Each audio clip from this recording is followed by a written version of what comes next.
വചനത്തിൻ അഭിഷേകം മഹിമയിൽ വാണിടും യേശു കർത്താവിന്റെ സാന്നിധ്യം.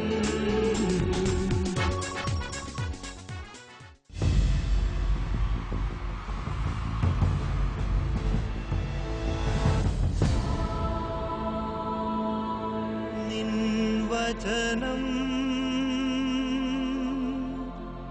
ധ്യാനിക്കുമ്പോ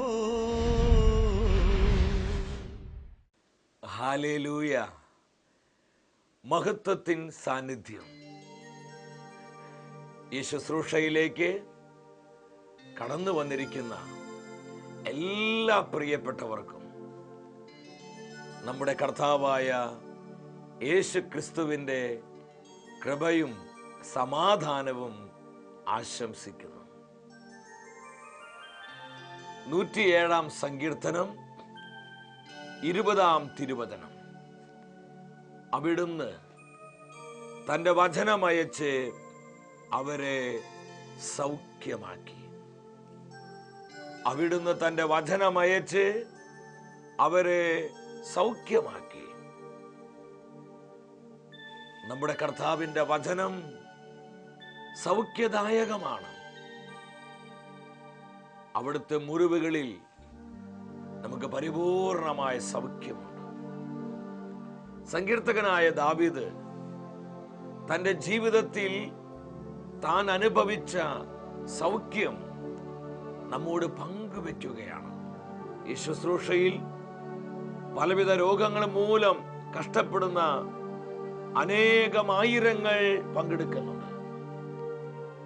പ്രിയ സഹോദര സഹോദരി, നിന്റെ രോഗം എന്തുമാവട്ടെ, യേശു ക്രിസ്തു സകലത്തിനും മതിയായവനാണ്.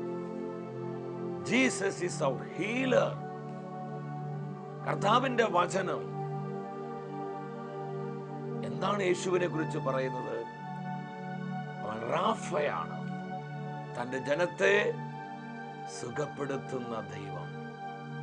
എല്ലാ രോഗങ്ങളും കർത്താവിന്റെ ദിവ്യ ഹൃദയത്തിലേക്ക് നമുക്ക് സമർപ്പിക്കാം. ദൈവസന്നിധിയിൽ എല്ലാവരും എഴുന്നേറ്റ് നിൽക്കുന്നു.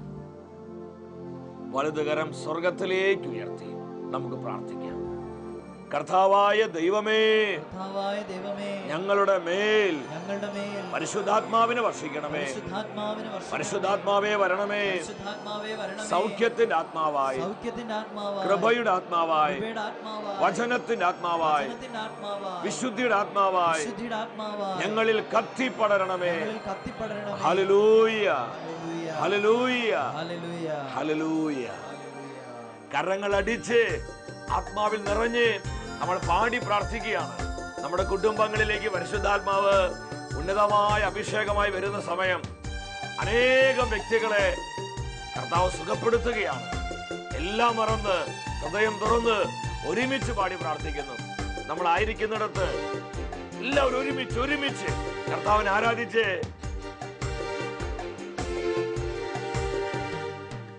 അഗ്നിയഭിഷേകം, അഗ്നിയഭിഷേകം, പുത്തനഭിഷേകം നൽകൂ പരിശുദ്ധാത്മാവേ. കർത്താവ് കുടുംബങ്ങളിലേക്ക്, കൂട്ടായ്മകളിലേക്ക്, ഞങ്ങൾ അനുഭവിക്കുന്ന തകർച്ചകളിലേക്ക് അഭിഷേകം പകരണമേ. വരങ്ങൾ 9 തരണേ പരിശുദ്ധാത്മാവേ. ദൈവരാജ്യം പടുത്തുയർത്താൻ ശക്തിയേകണേ. പരിശുദ്ധാത്മാവേ, 10,000ങ്ങളിൽ കത്തി ജ്വലിക്കണമേ. ദൈവരാജ്യം പടുത്തുയർത്താൻ ശക്തി. എല്ലാവരും ഒരുമിച്ച് അഗ്നിയഭിഷേകം, അഗ്നിയഭിഷേകം, പുത്തനഭിഷേകം നൽകൂ പരിശുദ്ധാത്മാവേ. ഹല്ലേലൂയ. ആത്മാവേ വരണമേ, വരണമേ. സ്വർഗീയ പ്രത്യാശ നൽകണമേ. ഒരിക്കൽ കൂടെ അഗ്നിയഭിഷേകം, അഗ്നിയഭിഷേകം, പുത്തനഭിഷേകം നൽകൂ പരിശുദ്ധ. കാര്യങ്ങൾ പരസ്പരം കോർത്തുപിടിച്ച് ആത്മാവിൽ നിന്ന് മൂവ് ചെയ്ത് അഭിഷേകത്തോടെ ചലിച്ചുകൊണ്ട് പാടി. ഇത് സൗഖ്യത്തിന്റെ സമയം. ഹല്ലേലൂയ, ആരാധന. ഹല്ലേലൂയ, ആരാധന. മഹത്വത്തോടെ വരണമേ. നിന്റെ ജനത്തെ സന്ദർശിക്കണമേ. Bless Lord. ആരാധന. ഹല്ലേലൂയ. കരമടിച്ച് ഹല്ലേലൂയ. ആരാധന. ഇരു കരങ്ങളും സ്വർഗത്തിലേക്ക് ഉയർത്തി കർത്താവ് നൽകുന്ന അഭിഷേകം സ്വന്തമാക്കി പ്രാർത്ഥിക്കുക. അനേകം രോഗികൾ സുഖപ്പെടുന്ന സമയം, അനേകം തകർച്ചകൾ വിട്ടുമാറുന്ന സമയം, പൈശാചിക അടിസ്ഥാനങ്ങൾ ഛിന്നഭിന്നമാകുന്ന സമയം, ഹൃദയം തുറന്ന് പരിശുദ്ധാത്മാവിനെ വിളിക്കേ. പരിശുദ്ധാത്മാവേ വരണമേ, മഹത്വത്തോടെ വരണമേ, ശക്തിയോടെ അങ്ങയുടെ ജനത്തിന്റെ മേൽ പരിവർത്തിക്കണമേ. Hallelujah, hallelujah, hallelujah. പൈശാചിക കെട്ടുകള്, ശാരീരിക ശക്തികള്, നിങ്ങളുടെ സ്വാധീനങ്ങള് കത്തി ചാരമായി പോകട്ടെ. പരിശുദ്ധാത്മാവേ, ആയിരങ്ങളെ, പതിനായിരങ്ങളെ അഭിഷേകം ചെയ്യണമേ. അനേകം രോഗികളെ സുഖപ്പെടുത്തണമേ. വിവിധങ്ങളായ രോഗങ്ങൾ മൂലം മാനസികമായി തകർന്നിരിക്കുന്ന പതിനായിരങ്ങളെ പരിശുദ്ധാത്മാവേ സൗഖ്യമാക്കണമേ. Hallelujah, hallelujah, hallelujah, hallelujah. ജോലികൾ തടസ്സങ്ങൾ വിട്ടുമാറട്ടെ. കുടുംബ ജീവിതത്തിൽ അസ്വസ്ഥകൾ വിട്ടുമാറട്ടെ. ഓരോ കുടുംബവും പരിശുദ്ധാത്മാവിന്റെ നിറവുകളായി മാറട്ടെ. Hallelujah, hallelujah, hallelujah. ആയിരങ്ങൾ ആത്മാവിൽ ഉണരട്ടെ. Gloria, Gloria, Gloria. നന്ദിയോടെ സ്തുതിക്കുന്നു. ഒരു പരിശുദ്ധാത്മാവേ, കർത്താവുമായിട്ടുള്ള ബന്ധത്തിൽ നിരന്തരം ഞങ്ങളെ വളർത്തണമേ. അനുദിനം ആ ബന്ധത്തിൽ ഞങ്ങൾ ആഴപ്പെടട്ടെ. Bless Lord. Thank you Lord. ഞങ്ങളോട് സംസാരിക്കണമേ. ഇവിടുത്തെ വചനത്താൽ ഞങ്ങളെ കഴുകി ശുദ്ധീകരിക്കണമേ. പരിശുദ്ധ അമ്മേ, ഞങ്ങളുടെ പൊന്ന് അമ്മേ, ഞങ്ങളെല്ലാവരും കർത്താവിന്റെ സ്നേഹത്തിൽ കത്തിജ്വലിക്കുവാൻ അമ്മ ഞങ്ങൾക്ക് വേണ്ടി പ്രാർത്ഥിക്കണമേ. ആമേൻ. ഹല്ലേലൂയ. പ്രിയ ദൈവമക്കളെ, നമ്മെ സുഖപ്പെടുത്തുന്ന കർത്താവിന്റെ വചനത്തിന്റെ മുൻപിൽ പ്രത്യാശയുള്ളവരാകാം. പരിശുദ്ധാത്മാവ് തിരുവചനത്തിലൂടെ ഇന്ന് നമ്മെ പഠിപ്പിക്കുന്നത് സൗഖ്യം എന്തിനു വേണ്ടി. സൗഖ്യം എന്തിനു വേണ്ടി. ഈ ടൈറ്റിൽ കേൾക്കുമ്പോൾ പലർക്കും തോന്നാം, എന്താണ് ഈ പറയുന്നത്? സൗഖ്യത്തിന്റെ പുറകിലുള്ള കർത്താവിന്റെ യഥാർത്ഥമായ ഉദ്ദേശം നമ്മൾ തിരിച്ചറിയണം. യോഹന്നാന്റെ സുവിശേഷം 9-ാം അധ്യായം 3-ാം തിരുവചനം. യേശു മറുപടി പറഞ്ഞു, ഇവന്റെയോ ഇവന്റെ മാതാപിതാക്കന്മാരുടെയോ പാപം നിമിത്തമല്ല, പ്രത്യുത ദൈവത്തിന്റെ പ്രവർത്തികൾ ഇവനിൽ പ്രകടമാകേണ്ടതിനാണ്. ഈ വചനത്തിലൂടെ കർത്താവിന്റെ ആത്മാവ് എന്താണ് നമ്മോട് പറയുന്നത്? യേശുവും ശിഷ്യന്മാരും നടന്നു പോകുമ്പോൾ വഴിയരികിൽ ജന്മന അന്ധനായൊരു മനുഷ്യൻ ഭിക്ഷയാചിച്ചു കൊണ്ടിരിക്കുക. അവനെ കണ്ട മാത്രയിൽ ശിഷ്യന്മാർ കർത്താവിനോട് ചോദിച്ചു, ഇവൻ അന്ധനായി ജനിച്ചത് എന്തുകൊണ്ടാണ്? ഒരു വലിയ ചോദ്യമാണ് അവർ കർത്താവിനോട് ഉന്നയിച്ചത്. എന്തുകൊണ്ട് ഇവൻ അന്ധനായി? അവരുടെ ചോദ്യത്തിന് കൃത്യതയാർന്ന മറുപടി കർത്താവ് നൽകുകയാണ്. അവരുടെ ഹൃദയത്തിലുള്ള എല്ലാ മുൻവിധികളെയും നീക്കം ചെയ്ത് യേശു പറഞ്ഞു, ഇവൻ അന്ധനായി ജനിച്ചത് ഇവന്റെയോ ഇവന്റെ മാതാപിതാക്കന്മാരുടെയോ പാപം നിമിത്തമല്ല, പ്രത്യുത ദൈവത്തിന്റെ പ്രവൃത്തി ഇവനിൽ പ്രകടമാകേണ്ടതിനാണ്. വളരെ പവർഫുള്ളായ ഒരു ഉത്തരമാണിത്. ദൈവത്തിന്റെ പ്രവൃത്തി ഇവനിൽ പ്രകടമാകുവാൻ ശിഷ്യന്മാർക്ക് കാര്യം മനസ്സിലായി. തുടർന്ന് കർത്താവ് എന്താ ചെയ്ത്? നിലത്ത് തുപ്പിയിട്ട് ചെളിയുണ്ടാക്കി ഈ അന്ധന്റെ കണ്ണുകളിൽ പുരട്ടുകയാണ്. യേശു അവനോട് പറഞ്ഞു, നീ സീലാഹ കുളത്തിൽ പോയി കഴുകുക, നിനക്ക് കാഴ്ച കിട്ടും. കർത്താവിൻ്റെ സ്വരം അനുസരിച്ച് അന്ധനായ മനുഷ്യൻ അവൻ സീലാഹ കുളത്തിലേക്ക് പോവുക. വളരെ കഷ്ടപ്പെട്ട് പലരുടെയും സഹായം തേടി അവൻ ആ കുളക്കരയിലെത്തി. ആ കുളത്തിലിറങ്ങി അവൻ തൻ്റെ കണ്ണുകൾ കഴുകി. അത്ഭുതകരമായ സൗഖ്യം ആ മനുഷ്യന് ലഭിക്കുകയാണ്. അവൻ കാഴ്ചയുള്ളവനായി. വലിയ ആനന്ദം അവനുണ്ടായി. എൻ്റെ പ്രിയപ്പെട്ടവരെ, കർത്താവിൽ നിന്ന് അനേകം സൗഖ്യങ്ങൾ സ്വന്തമാക്കിയവരാണ് നമ്മിൽ ഒരുപാട് പേര്. ഈ ശുശ്രൂഷയിലും ആയിരങ്ങൾ കർത്താവിൽ നിന്ന് സൗഖ്യം നേടിയവരുണ്ട്.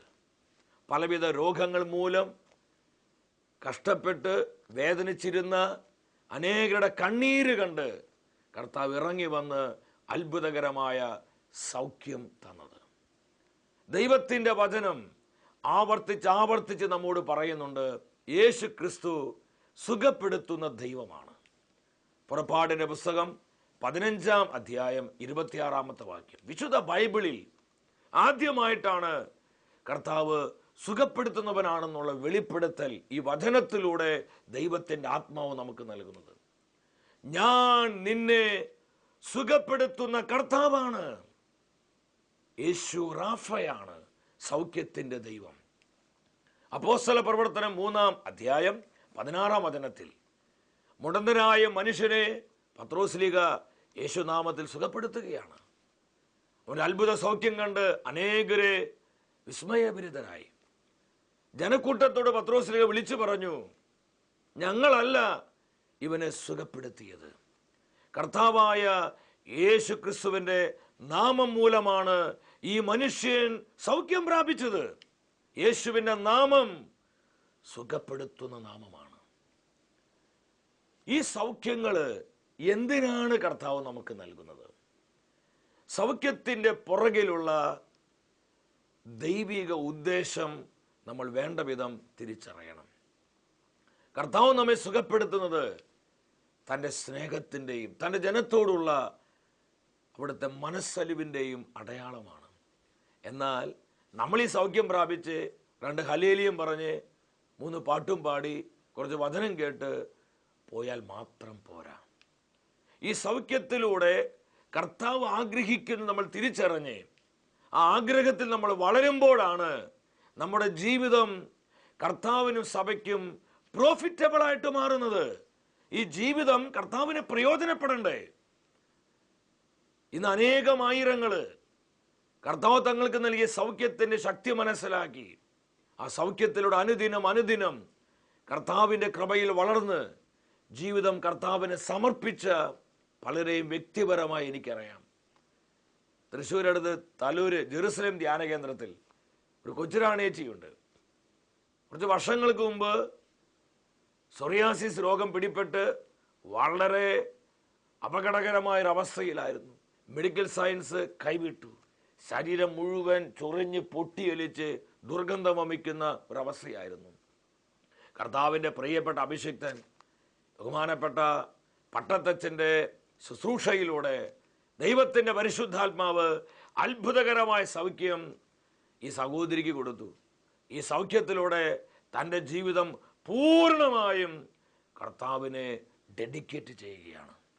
ഇന്നും ജെറുസലേം ധ്യാന കേന്ദ്രത്തിന് വിവിധങ്ങളായ ശുശ്രൂഷകളിൽ പങ്കാളിയായി അനേകമായിരങ്ങളെ യേശുവിൻ്റെ നിത്യരക്ഷയിലേക്ക് കൊച്ചുരാണേച്ചി നയിച്ചുകൊണ്ടിരിക്കുകയാണ്. ഒരൊറ്റ സൗഖ്യത്തിലൂടെ തൻ്റെ ജീവിതം വിവാഹം പോലും കഴിക്കാതെ ഏകാവസ്ഥ ജീവിതം നയിച്ച് തൻ്റെ ജീവിതം പൂർണ്ണമായും കർത്താവിനെ ഏൽപ്പിക്കുകയാണ്. ഇതുപോലെ അനേകർ തങ്ങൾക്ക് വേണ്ടി കർത്താവ് ചെയ്ത സൗഖ്യത്തിൻ്റെ മഹത്വം മനസ്സിലാക്കി കർത്താവിനെ സാക്ഷ്യപ്പെടുത്തി അനുദിനം അവിടുത്തെ കൃപയിൽ വളരുന്ന അനേകരുണ്ട്. അവർക്കായി ഞാൻ കർത്താവിനെ സ്തുതിക്കുകയാണ്. എന്നാൽ 90% ആൾക്കാരും ഒരു സൗഖ്യം കിട്ടി, അവർക്ക് സന്തോഷമായി, പിന്നീട് അവരുടെ ജീവിതത്തിൻ്റെ വ്യഗ്രതകളിൽപ്പെട്ട് ഈ സൗഖ്യം മറന്ന് അവർ അവരുടേതായ വഴികളിൽ ജീവിക്കുന്നതും നമുക്കിന്ന് കാണുവാൻ കഴിയും. ഈ അന്ധൻ്റെ ജീവിതത്തിലോട്ട് നമുക്ക് വരാം. അവന് സൗഖ്യമുണ്ടായപ്പോൾ എന്താ സംഭവിച്ചത്? യോഹന്നാന്റെ സുവിശേഷം 9-ാം അധ്യായം 10-ാം തിരുവചനം. ഫരിസയരും അനേകം ആളുകൾ അവൻ്റെ കൂടെ ഓടിക്കൂടി. പല അഭിപ്രായങ്ങൾ പറയാൻ തുടങ്ങി. ഇവൻ ആ വഴിയരികിൽ ഭിക്ഷയാചിച്ചുകൊണ്ടിരുന്ന അന്ധൻ തന്നെയാണോ? ചിലർ പറഞ്ഞു, അല്ല, അവനെ പോലെ ഇരിക്കുന്നു എന്നേ ഉള്ളൂ. ഇവൻ അവനല്ല. സൗഖ്യം കിട്ടിയ മനുഷ്യൻ പറഞ്ഞു, നിങ്ങൾ അതും ഇതും പറയണ്ട, ഞാൻ തന്നെയാണ് അവൻ, എനിക്കാണ് കാഴ്ച കിട്ടിയത്.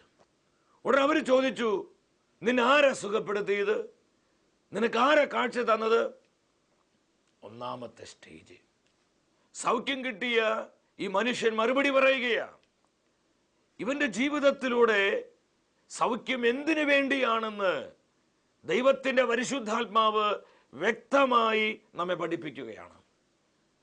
ഈ മനുഷ്യൻ പറയും, യേശു എന്നൊരു മനുഷ്യൻ എൻ്റെ കണ്ണുകളിൽ ചെളി ഉണ്ടാക്കി പുരട്ടി, അവൻ എന്നോട് കഴുകാൻ പറഞ്ഞു, ഞാൻ കഴുകി, എനിക്ക് കാഴ്ചയുണ്ടായി. വേറെ ഒന്നും എനിക്കറിയില്ല. യേശു എന്ന മനുഷ്യൻ, കർത്താവുമായി ഈ വ്യക്തിക്ക് ഈ ഒരു ബന്ധമുള്ളൂ. യേശു എന്ന മനുഷ്യൻ, ഇതാണ് അവൻ്റെ അവസ്ഥ.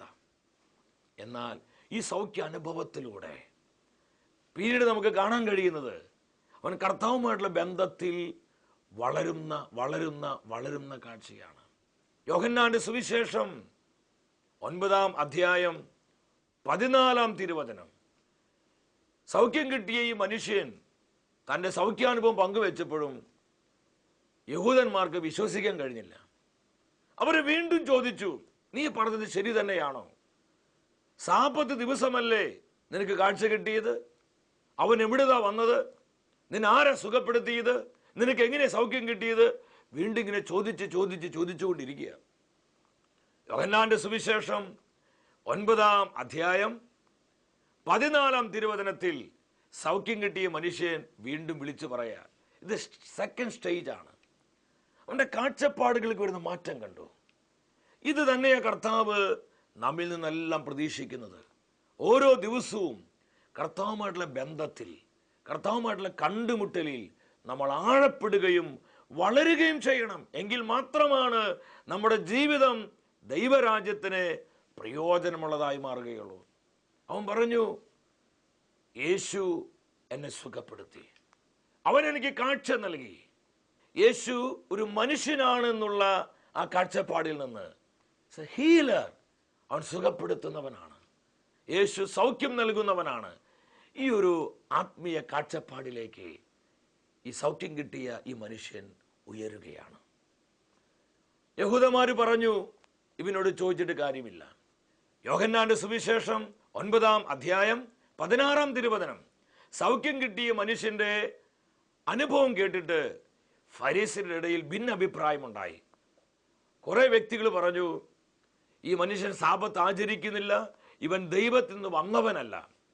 എന്നാൽ വേറെ ചിലർ പറഞ്ഞു, ദൈവത്തിൽ നിന്ന് വന്നവനല്ലെങ്കിൽ പിന്നെ എങ്ങനെയാണ് അവന് ഈ അത്ഭുതങ്ങൾ പ്രവർത്തിക്കാൻ കഴിയുന്നത്? അങ്ങനെ അവരുടെ ഇടയിൽ ഭിന്നതയുണ്ടാവുകയാണ്. വീണ്ടും ഫരീസയർ അവനോട് ചോദിച്ചു, നിനക്ക് കാഴ്ച തന്നവനെ കുറിച്ച് നിന്റെ അഭിപ്രായം എന്താണ്? ഇത് വലിയൊരു ചോദ്യമാണ്. അവനെ കുറിച്ച് നീ എന്താണ് പറയുന്നത്? മൂന്നാമത്തെ സ്റ്റേജ് നമുക്ക് അവിടെ കാണാം. അതുകൊണ്ട് ഓരോ പ്രാവശ്യവും അവൻ കർത്താവിനോടുള്ള ബന്ധത്തിൽ വളരുകയും അവൻ്റെ കാഴ്ചപ്പാടുകൾക്ക് മാറ്റം വരികയാണ്. ഒരു ആത്മീയ വളർച്ച ഈ അന്തനിൽ കാണാൻ പറ്റും. ഞാൻ പലപ്പോഴും ചിന്തിക്കാറുണ്ട്, കേരള സഭയിൽ കർത്താവിൽ നിന്ന് സൗഖ്യം കിട്ടിയ പതിനായിരങ്ങളല്ല, ജനലക്ഷങ്ങളുണ്ട്. ഈ ലക്ഷക്കണക്കിന് വ്യക്തികൾ കർത്താവുമായിട്ടുള്ള ബന്ധത്തിൽ അനുദിനം വളർന്നെങ്കിൽ ഇന്ന് കേരള സഭ പരിശുദ്ധാത്മാവിൻ്റെ തീപന്തമായി മാറിയിരുന്നു. ഈ കേരളം മാനസാന്തരപ്പെട്ട് ഈ കേരളത്തിലുള്ള സകല മനുഷ്യരും കർത്താവിൻ്റെ നിത്യരക്ഷ സ്വന്തമാക്കാൻ ഒരു പ്രയാസവും ഉണ്ടായിരുന്നില്ല. എന്നാൽ ഇന്ന് നമുക്ക് കാണാൻ കഴിയുന്നത്, കർത്താവിൽ നിന്ന് സൗഖ്യം ലഭിച്ച ജനലക്ഷങ്ങൾ ഇന്ന് കേരള സഭയിലുണ്ട്. അവരെല്ലാം കർത്താവിനെ സാക്ഷ്യം നൽകിയിരുന്നുവെങ്കിൽ ഇന്ന് കേരളം മാനസാന്തരപ്പെടാൻ എന്തോരം സമയം വേണം. കേരളത്തിന് മാനസാന്തരം എന്നേ സംഭവിക്കുമായിരുന്നു. എന്നാൽ പറ്റിയ പ്രശ്നം, സൗഖ്യം കിട്ടി, ഓരോരുത്തരും അവരവരുടെ വഴിക്ക് പോയി. ഈ അന്ധനായ മനുഷ്യന്റെ ജീവിതത്തിലേക്ക് നോക്ക്. അവനെക്കുറിച്ച് നീ എന്താണ് പറയുന്നതെന്ന് പറഞ്ഞപ്പോൾ ഈ അന്ധൻ ധൈര്യത്തോടെ വിളിച്ചു പറഞ്ഞു, അവൻ ഒരു പ്രവാചകനാണെന്ന് ഞാൻ മനസ്സിലാക്കുന്നു. അവനൊരു പ്രവാചകനാണെന്ന് മനസ്സിലാക്കുന്നു. യേശു ഒരു മനുഷ്യൻ എന്ന നിലയിൽ ആദ്യം കണ്ടു.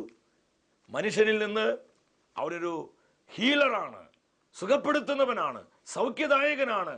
ഈ ഒരു കാഴ്ചപ്പാടിലേക്ക് അവൻ ഉയർത്തപ്പെട്ടു. മൂന്നാമത്തെ സ്റ്റേജിൽ ഈ അന്തം പറയാണ്, അവൻ വെറുമൊരു ഹീലർ മാത്രമല്ല, എ പ്രൊഫറ്റ്. അവൻ പ്രവാചകനാണ്. ഞാൻ വിശ്വസിക്കുന്നു. ഇത് കേട്ട് കഴിഞ്ഞപ്പോൾ ഫരീസയർ പറഞ്ഞു, ഇവനെ ഭ്രാന്ത് പിടിച്ചു എന്നാ തോന്നണേ. ഇവനോട് പറഞ്ഞിട്ട് കാര്യമില്ല, ഇവൻ്റെ മാതാപിതാക്കളോട് നമുക്ക് ചോദിക്കാം. അവർ അവൻ്റെ മാതാപിതാക്കളെ വിളിച്ചു വരുത്തിയിട്ട് പറഞ്ഞു, ഇവൻ നിങ്ങളുടെ മകൻ തന്നെയാണോ? ഇവൻ ജന്മന അന്ധനായിരുന്നു, ഇവൻ ഇപ്പോഴെങ്ങനെയാണ് കാണുന്നത്? ഇവൻ ആരാ കാഴ്ച കൊടുത്തത്? ഇങ്ങനെ 100 ചോദ്യങ്ങൾ. മാതാപിതാക്കൾ പറഞ്ഞു, ഇവൻ ഞങ്ങളുടെ മകനാണ്, ഇവൻ അന്ധനായി തന്നെയാണ് ജനിച്ചത്, ഇപ്പോൾ അവൻ കാണുന്നുണ്ട്, അതും സത്യമാണ്. എന്നാൽ എങ്ങനെ സംഭവിച്ചു ഞങ്ങൾക്കറിയില്ല. മാതാപിതാക്കൾ പറഞ്ഞു, അവനെ പ്രായപൂർത്തിയായല്ലോ, നിങ്ങൾ അവനോട് തന്നെ ചോദിക്കുക. ഫരീസയർ ആകെ വട്ടം കറങ്ങുക. അവർക്ക് ഉത്തരം കിട്ടുന്നില്ല, അവർക്കിത് വിശ്വസിക്കാൻ പറ്റുന്നില്ല. യോഹന്നാന്റെ സുവിശേഷം 9-ാം അധ്യായം 26-ാമത്തെ തിരുവചനം. ഫരീസയർ വീണ്ടും അവനോട് ചോദിച്ചു, നിനക്ക് എങ്ങനെയാ കാഴ്ച കിട്ടിയത്? അവൻ എങ്ങനെയാ നിന്നെ സുഖപ്പെടുത്തിയത്? യേശു നിനക്ക് എപ്രകാരമാണ് സൗഖ്യം നൽകിയത്? ഞങ്ങളോട് പറയുക. ഇത് കേട്ട് കഴിഞ്ഞപ്പോൾ അല്പം അരിശത്തോടെ സൗഖ്യം കിട്ടിയ ഈ അന്ധയാചകൻ പറഞ്ഞു, നിങ്ങൾ പല പ്രാവശ്യമായല്ലോ എന്നോട് ഇത് ചോദിക്കുന്നു, ഞാൻ പറയുന്നത് നിങ്ങൾ കേൾക്കുന്നില്ലേ? നിങ്ങൾ ഗ്രഹിക്കുന്നില്ലേ? നിങ്ങൾക്ക് ഇനി ഇത് കേൾക്കാൻ ആഗ്രഹമാണോ? നിങ്ങളും അവൻ്റെ ശിഷ്യരായി തീരുവാൻ ആഗ്രഹിക്കുന്നുവോ എന്ന് സൗഖ്യം കിട്ടിയ മനുഷ്യൻ ചോദിച്ചു. ചോദിച്ച വശം ഈ ഫരിസയരെ ദേഷ്യപ്പെട്ടുകൊണ്ട് പറയുകയാണ്, നീയാണ് അവൻ്റെ ശിഷ്യൻ, ഞങ്ങൾ മോശയുടെ ശിഷ്യന്മാരാണ്. അവൻ ദൈവത്തിൽ നിന്ന് വന്നവനല്ല, സാപത്ത് ലംഘിക്കുന്നവനാണെന്നൊക്കെ പറഞ്ഞ് യേശുവിനെ നിഷേധിക്കുകയാണ്. ഇത് കേട്ട് കഴിഞ്ഞപ്പോൾ സൗഖ്യം പ്രാപിച്ച മനുഷ്യൻ ധൈര്യത്തോടെ കർത്താവിനെ സാക്ഷ്യപ്പെടുത്തുകയാണ്. അവൻ പറയും, ദൈവത്തിൽ നിന്ന് ജനിച്ചവന് മാത്രമേ ഈ പ്രവൃത്തി ചെയ്യാൻ പറ്റൂ. പാപത്തിൽ പിറന്ന ഒരുവനും ഈ അത്ഭുതം ചെയ്യാൻ പറ്റത്തില്ല. കാരണം പാപികളുടെ പ്രാർത്ഥന ദൈവം കേൾക്കുന്നില്ല. സൗഖ്യം കിട്ടിയ ഈ മനുഷ്യൻ ധീരതയോടെ വിളിച്ചു പറയും, അവൻ ദൈവത്തിൽ നിന്ന് വന്നവനാണ്, അവൻ രക്ഷകനാണ്, യേശു ക്രിസ്തു രക്ഷകനാണെന്ന് ധൈര്യത്തോടെ ഫരീസയരെ നോക്കി സൗഖ്യം കിട്ടിയ മനുഷ്യൻ വിളിച്ചു പറയാം. 4-ാമത്തെ സ്റ്റേജ് അതാ. യേശു മനുഷ്യനാണ്, ആ മനുഷ്യനിൽ നിന്ന് സൗഖ്യദായകനാണ്, സൗഖ്യദായകനിൽ നിന്ന് പ്രവാചകനാണ്, പ്രവാചകനിൽ നിന്ന് രക്ഷകനാണ് എന്നുള്ള കാഴ്ചപ്പാടിലേക്ക് അവൻ വളരുകയാണ്. എൻ്റെ സഹോദര സഹോദരി, നമ്മുടെ ജീവിതത്തിൽ ഇതുപോലൊരു വളർച്ച വന്നിരുന്നുവെങ്കിൽ ഇന്ന് നമ്മുടെ അവസ്ഥ എന്താകുമായിരുന്നു? നമ്മളുടെ എന്തുമാത്രം ആത്മാക്കൾ രക്ഷപ്പെടുമായിരുന്നു, സഭയ്ക്ക് എന്തുമാത്രം വളർച്ചയുണ്ടാകുമായിരുന്നു, നമ്മുടെ ചുറ്റുപാടുകൾക്ക് എന്തുമാത്രം മാറ്റങ്ങൾ സംഭവിക്കുമായിരുന്നു. സൗഖ്യം കിട്ടിയ ഈ അന്ധയാചകന്റെ ജീവിതത്തിലൂടെ പരിശുദ്ധാത്മാവ് വളരെ ശക്തമായ ദൂതാണ് എന്നെയും നിങ്ങളെയും അറിയിക്കുന്നത്. കർത്താവ് നമ്മെ സുഖപ്പെടുത്തുന്നത് ഒരു നേരം പോക്കിന് വേണ്ടിയല്ല, ഒരു തമാശയ്ക്ക് വേണ്ടിയല്ല, എന്തെങ്കിലും കേട്ട് എന്തെങ്കിലും കണ്ട് പോകുവാൻ വേണ്ടിയല്ല. അനുദിനം കർത്താവുമായിട്ടുള്ള ബന്ധത്തിൽ വളരുവാൻ, അവിടുന്നുമായിട്ടുള്ള കണ്ടുമുട്ടലിൽ ആഴപ്പെടുവാൻ, ധീരതയോടെ ഈ ലോകത്തിന് കർത്താവിനെ സാക്ഷ്യം നൽകുവാനുള്ള ഒരു ആത്മനിറവിൽ നമ്മൾ വളരുവാനാണ് കർത്താവ് നമുക്കെല്ലാം സൗഖ്യം നൽകുന്നത്. ഇത് കേട്ട് കഴിഞ്ഞപ്പോൾ ഈ ഫരീസയർ രോഷാകുലരായി അവർ അവനെ പിടിച്ച് പുറത്താക്കുകയാണ്. അവരുടെ കൂട്ടത്തിൽ പിടിച്ച് പുറത്താക്കും. യോഹന്നാന്റെ സുവിശേഷം 9-ാം അധ്യായം 35-ാം തിരുവചനം. അവർ അവനെ പുറത്താക്കി എന്നുള്ള വിവരം യേശു അറിഞ്ഞു. യേശു അവൻ്റെ അരികിൽ ചെല്ലുകയാണ്. അവഗണിക്കപ്പെട്ട, ഉപേക്ഷിക്കപ്പെട്ട, മുറിവേറ്റ അവൻ്റെ അടുത്തേക്ക് കർത്താവ് കടന്നു ചെന്നു. ഇതാണ് കർത്താവിൻ്റെ കരുണ. എൻ്റെ സഹോദര സഹോദരി, ഇതാണ് കർത്താവ് നമ്മോട് കാണിക്കുന്ന മനസ്സലിവ്. ഈ മനസ്സലിവ് കൊണ്ടാണ് നമ്മളെല്ലാം ഇന്ന് ഈ നന്മകൾ അനുഭവിക്കുന്നത്. യേശു അവനോട് ചോദിച്ചു, നീ മനുഷ്യപുത്രനിൽ വിശ്വസിക്കുന്നു? ഒരു നിർണായകമായ ചോദ്യമാണ്. നീ മനുഷ്യപുത്രനിൽ വിശ്വസിക്കുന്നുവോ? ഈ ചോദ്യത്തിന് മറുപടിയായി സൗഖ്യം കിട്ടിയ മനുഷ്യൻ പറഞ്ഞു, ഞാൻ അവനിൽ വിശ്വസിക്കേണ്ടതിനെ അവൻ ആരാണ്? യേശു പറഞ്ഞു, നിന്നോട് സംസാരിച്ചു കൊണ്ടിരിക്കുന്നവൻ തന്നെയാണ് അവൻ. ഇത് കേട്ട ഉടനെ 38-ാമത്തെ തിരുവാക്യം നമ്മുടെ ഹൃദയത്തിന് ഒരുപാട് ആനന്ദം നൽകേണ്ട വാക്യമാണിത്. കർത്താവേ, ഞാൻ അങ്ങിൽ വിശ്വസിക്കുന്നു പറഞ്ഞുകൊണ്ട് ആ സൗഖ്യം കിട്ടിയ മനുഷ്യൻ കർത്താവിന്റെ പാദത്തിൽ പ്രണമിച്ച് അവനെ കർത്താവും രാജാവുമായി ഏറ്റുപറയുകയാണ്. ഈ ഒരു ബന്ധത്തിൽ അവൻ എത്തുകയാണ്. അവന്റെ കാഴ്ചപ്പാടിൽ വന്ന മാറ്റം, അവനിൽ വന്ന രൂപാന്തരീകരണം എന്തുമാത്രം ആഴപ്പെട്ടതാണെന്ന് എൻ്റെ പ്രിയപ്പെട്ടവരെ നമ്മൾ മനസ്സിലാക്കുക.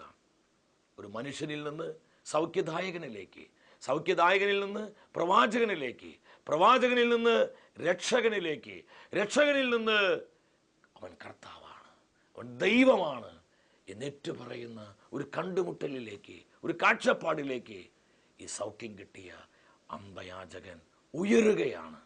എൻ്റെ പ്രിയപ്പെട്ടവരെ, ഇത് തന്നെയാണ് ഓരോ സൗഖ്യത്തിൻ്റെ പുറകിലുമുള്ള ദൈവിക ഉദ്ദേശം. ഇത് തിരിച്ചറിഞ്ഞ് കർത്താവിനെ സാക്ഷ്യം വഹിക്കുവാൻ, കർത്താവുമായിട്ടുള്ള ബന്ധത്തിൽ അനുദിനം വളരുവാൻ, അവിടുത്തെ കണ്ടുമുട്ടലിൽ ആഴപ്പെടുവാൻ നമ്മൾ തയ്യാറാവുക. ദൈവത്തിന് ആത്മാവ് നൽകിയ ഈ ദൂത് നമ്മുടെ ഹൃദയത്തിൽ അനേകമായിരങ്ങൾ സഹോദര, ഈ സൗഖ്യം പാഴായി പോകരുത്. ഇനിയും 10,000 സുഖപ്പെടുത്താൻ കർത്താവ് ആഗ്രഹിക്കുകയാണ്. നമ്മൾ ഒരുമിച്ച് ഈ ലോകത്തിൽ കർത്താവിനെ സാക്ഷ്യപ്പെടുത്തിയാൽ അനേകമായിരങ്ങൾ യേശുവിൻ്റെ നിത്യരക്ഷ സ്വന്തമാക്കും. ഈ ഒരു അഭിഷേകത്തിന് വേണ്ടി നമുക്ക് പ്രാർത്ഥിക്കാം. നമ്മുടെ വ്യക്തിപരമായ നിയോഗങ്ങളെയും നമ്മുടെ കുടുംബത്തിലെ സകല ആവശ്യങ്ങളെയും നമ്മെ ഓരോരുത്തരെയും നമ്മുടെ കർത്താവ് സമൃദ്ധമായി അനുഗ്രഹിക്കട്ടെ. നിത്യസ്നേഹത്താൽ എന്നെ സ്നേഹിച്ചു, നിത്യസ്നേഹത്താൽ എന്നെ സ്നേഹിച്ചു. യേശുവേ, നീ മാത്രമാണെൻ രക്ഷാസങ്കേതം.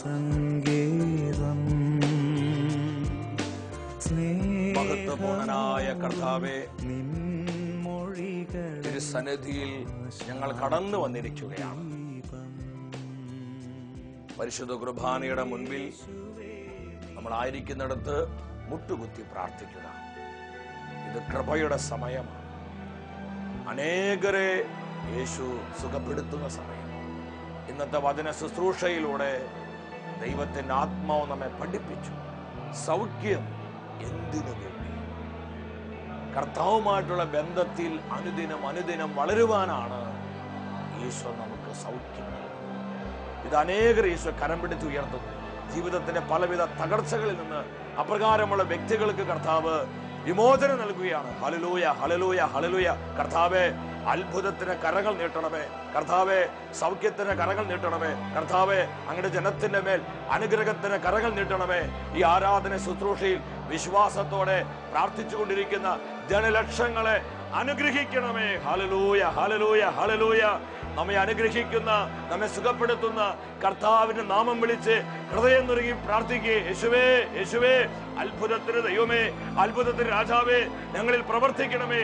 ഇരു കരങ്ങളും സ്വർഗത്തിലേക്ക് ഉയർത്തി അഭിഷേക നിറവോടെ നമ്മൾ ഒന്ന് ചേർന്ന് സ്തുതിച്ചു പ്രാർത്ഥിക്കുന്നു. നിറയണമേ, നിറയണമേ പരിശുദ്ധാത്മാവേ, നിറയണമേ, നിറയണമേ പരിശുദ്ധാത്മാവേ. ഈശോ നമ്മെ ആശീർവദിക്കുന്ന സമയം കരങ്ങൾ കൂപ്പി ശിരസ് നമിച്ച് കർത്താവിന്റെ ആശീർവാദം നമുക്ക് സ്വീകരിക്കാം. കർത്താവെ, പ്രവർത്തിക്കണമേ, പ്രവർത്തിക്കണമേ. സൗഖ്യാനുഭവത്തിൽ, രക്ഷയുടെ അനുഭവത്തിൽ, അഭിഷേക അനുഭവത്തിൽ അനുദിനം ഞങ്ങളെ വളർത്തണമേ. Hallelujah, hallelujah. ധീരതയോടെ സാക്ഷ്യം വഹിക്കുവാനുള്ള ആത്മനിറവ് നൽകണമേ. Thank you Jesus. Hallelujah, hallelujah, hallelujah. അടുത്ത ആഴ്ചയിൽ ദൈവവചനത്തിലൂടെ നമ്മൾ ധ്യാനിക്കുന്നത് നീതിമാൻ വിശ്വാസം മൂലം ജീവിക്കും. ഈ ശുശ്രൂഷയിലേക്ക് പ്രാർത്ഥിച്ചൊരുങ്ങി നമുക്കെല്ലാവർക്കും കടന്നു വരാം.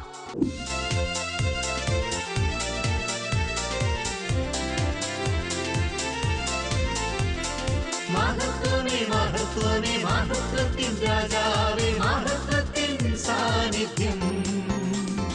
മഹത്വമേ, മഹത്വമേ, മഹത്വത്തിൻ കർത്താവേ, മഹത്വത്തിൻ സാന്നിധ്യം.